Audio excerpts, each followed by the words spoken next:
Hello, this is Nathaniel Rigo. Today we're to discuss the top 15 darkest films, even those that are most famously family oriented. Regardless of audience rating, these include certain films that are iconic but they have dark moments and themes involved throughout.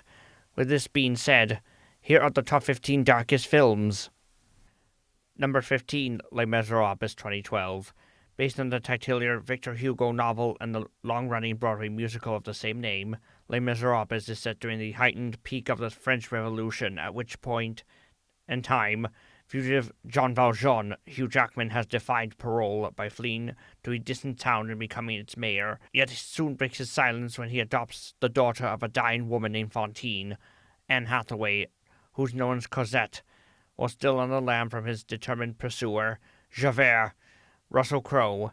Years later, in Paris, the then-adult Cosette Amanda Seyfried falls for the French rebellion leader Marius, who alongside his rebel forces uprise against the fascist tyranny of the French monarchy. Many are fatally wounded in the conflict by Javert and his forces, but Marius is gladly saved by Valjean, who also spares the villain his life, only for Javert to enact following suicide. Thanks to the brilliant filmmaking of Tom Hooper, director Cats: The King's Speech, it's a magnificent Broadway-derived cinematic experience before the gravely misjudged film adaptation of Cats released in 2019. One Day More. Number 14, 101 Dalmatians 1996. Even as a family-oriented live-action remake of the 1961 Disney animated film of the same name, 101 Dalmatians has its share of dark elements such as the deluded Cruella de Vil, Glenn Close, determined to corrosively convert 101 Dalmatian offsprings into a fur coat at the corrupt cost of their lives. Not only does the film depict mild animal cruelty, racism, but also its closest, most iconic performance as Cruella, topping the rest of the movie as a whole, foreshadowing Emma Stone's Cruella de Vil in a titular reboot of 101 Dalmatians, but set in the 1970s, all with some doggone bad intentions. Number 13, Spider-Man 2, 2004. As a hit sequel to 2002's Spider-Man, the film depicts a titular wall-crawler Tobey Maguire up against Dr. Octopus, nicknamed Doc Ock, Alfred Molina, who seeks revenge upon New York City via an explosively expensive recreated device with deadly capability of decimating half the Big Apple.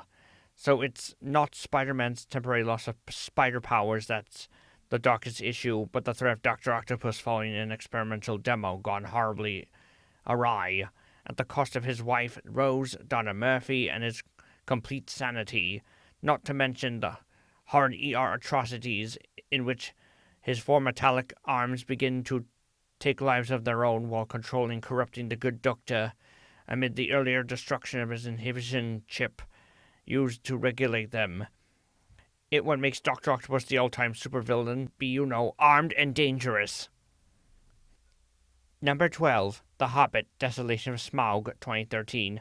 To add fire to the film fuel in the hit sequel to 2012's The Hobbit is the dreaded dragon Smaug, aka Smaug, voiced by the talented Brit actor Benedict Cumberbatch, overtaking the Mystic Mountains and surrounding areas by fire-breathing force. Smaug hoards all of its precious treasures. Fortunately, Bilbo Baggins and a group of determined dwarves seek to reclaim Erebor from the dictative dragon, but it comes at nearly the cost of all life in the nearby lake town. Making his final but shortened appearance in the final installment of the prequel trilogy, Battle of the Five Armies 2014, Smaug attempts to do in Bart and his son, who managed to fatally strike the monster in his weak spot via a large long bow and arrow. All the more reason to have the second film's end credits song theme, I See Fire, performed by Ed Sheeran. Number 11, Pearl Harbor, 2001.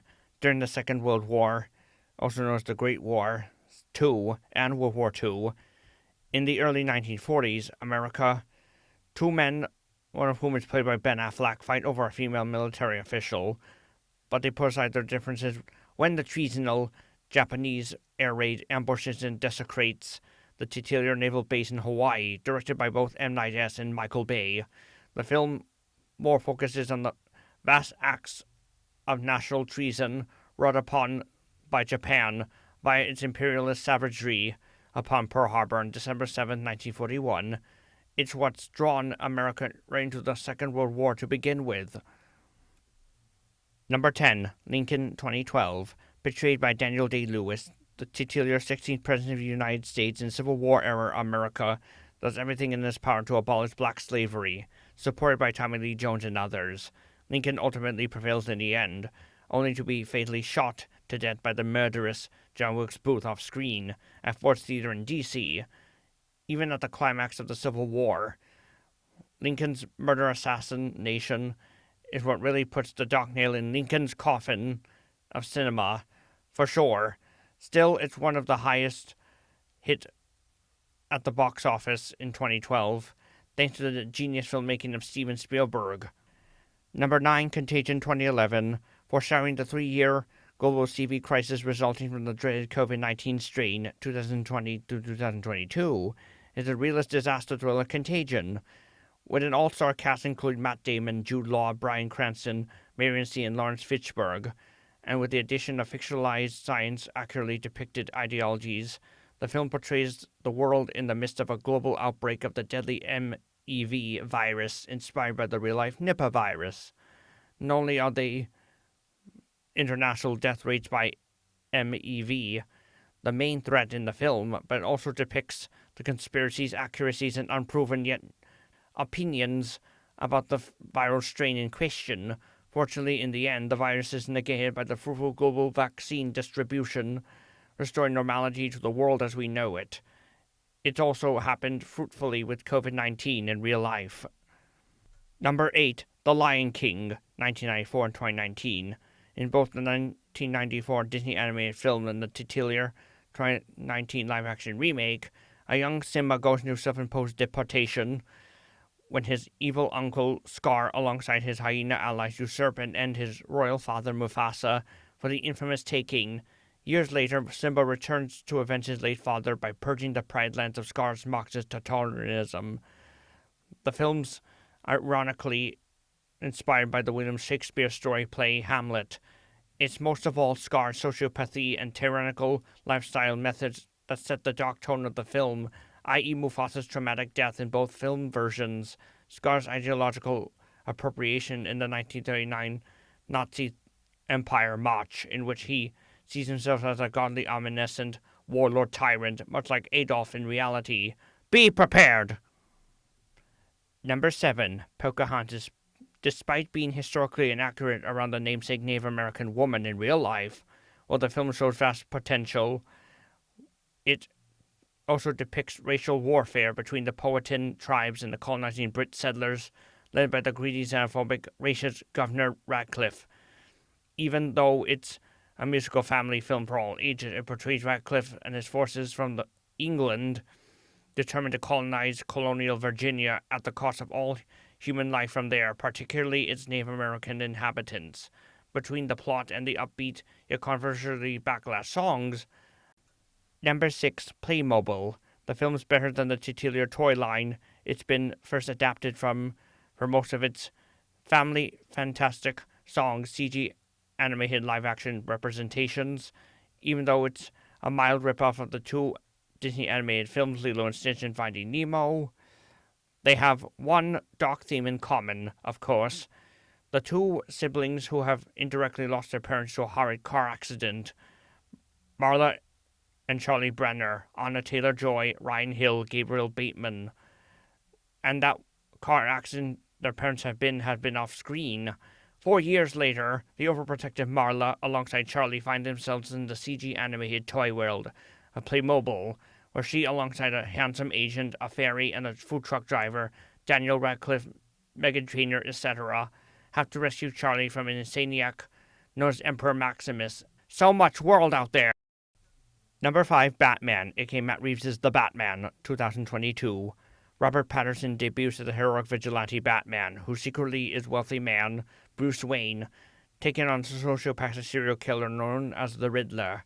Inspired by the mysterious Zodiac killer in reality, who's never been caught found, aided by Selina Kyle, aka Catwoman, Commissioner Jim Gordon and Andy Serkis as Alfred, his loyal companion, Batman has to defend Gotham City from the Riddler as well as the mob, including Oswald Oz Cobblepot, aka the Penguin. The Riddler's murderous and terrorist-based methods are what mainly make the film its dark mark overall. Number 4, The Dark Knight, another Batman film, but it's a hit sequel to 2005's Batman Begins. It was Chris Bale's version of the Caped Crusader battling a clown-faced terrorist known as the Joker, the late Heath Ledger, as well as the deviant Harvey Dent, aka Two-Face, Aaron Eckhart, orchestrated by Christopher Nolan, who's directed the first film in the titular trilogy, as he has with the third and final installment, The Dark Knight Rises. The Dark Knight depicts crazed clown terrorizing Gotham City every step of the way, so why so serious? Number 3, Smile. Dang a Smile or not. Smile's a psychological supernatural horror thriller where a female therapist witnesses someone taking their own lives. Under the insidious influence of the ominously sadist Smiler demon entity, throughout the film the therapist named Rose struggles to negate the psychological terror plaguing her before it's too late. In the end, she fruitlessly prevails, and also becomes another of the demon entity's victims. Is what similarly happens with Naomi Scott's music artist protagonist Sky Riley in the hit 2024 sequel, after bear witnessing her old friend Lewis's untimely and ominous demise by the Smiler. Its curse is transferred to Sky like a pathological plague of mentalism. Both films give you something to smile about.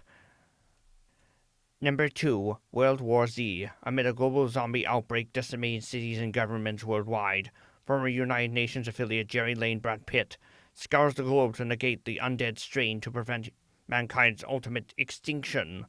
Both a horror sci-fi disaster thriller and a fictionalized realist cinematic experience, World War Z focuses on the ambiguous Z virus rapidly converting its host's victims into the infectious undead. Even for now, its hit sequels remain in long-term development regardless of the film being a huge success at the 2013 box office. The zombie Zs are the prime threat throughout the film, resulting from the mysterious Z virus strain, leading to humanity's all-out war with the undead threat. Number 1, Moonfall, directed by Roland Emmerich, director of Godzilla 2012, Independence Day, The Patriot.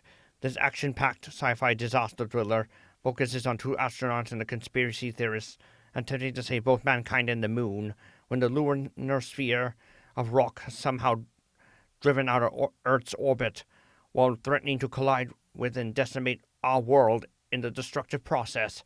Patrick Wilson, Halle Berry, and others are up against the off-world AI alien entity known as the Sentinels, behind the moon's impending genocide of all life on Earth. Currently in the works is an attraction adaptation of the hit 2022 film at Universal Studios, similar to Rise of the Rebellion at both Walt Disney World and Disneyland. Moonificent! Thanks for stopping by. We'll see you in the next podcast vid.